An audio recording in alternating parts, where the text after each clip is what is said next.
वरून गजानन महाराजांच्या चेष्टा केल्या होत्या.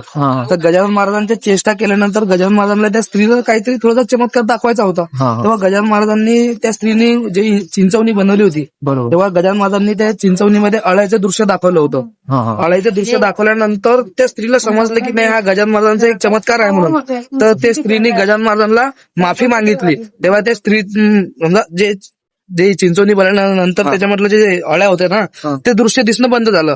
आणि वरून गजानन महाराजांनी बिना विस्तवाची चिलम पेटवून दाखवली त्या स्त्रीला. हा पण एक खूप मोठा चमत्कार आहे.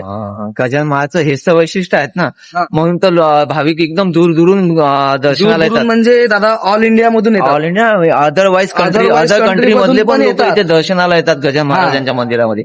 पण आपण महाराष्ट्रामध्ये लावून आपल्या गजानन महाराज संस्थानचे 5 धाम आपल्यालाच माहित नाही, ते आपल्याला जाणून घ्यावं लागतंय. पण हे ब्लॉग जितके होतील तितके तुम्ही शेअर करा, लोकांना माहितगिरी पुरवा, जेणेकरून ते दर्शनाला आल्यानंतर त्यांना शेगाव मधले 5 धामची माहितगिरी या दादांसारख्या व्यक्तींकडून नक्की मिळेल. त्या दादांचा संपर्क नंबर, मोबाईल नंबर मी तुम्हाला ब्लॉगमध्ये इथे खाली दाखवतच आहे. जर नाही कोणी मिळालं त्या दादाला नक्की कॉल करा आणि 5 धामचं दर्शन घेतल्याशिवाय शेगाववरून जाऊ नका. महाराष्ट्राचं विदर्भाचं पंढरी आहे ही. विदर्भाच्या पंढरीची जी माहितगिरी आपल्याला मिळते ना, ही पंढरीची माहितगिरी मिळाल्यानंतर मन असं प्रसन्न होतं.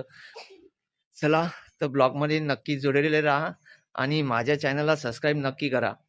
भक्तिभाव @प्राणेश बेल आयकॉन टच करा. धन्यवाद. जय गजानन माऊली.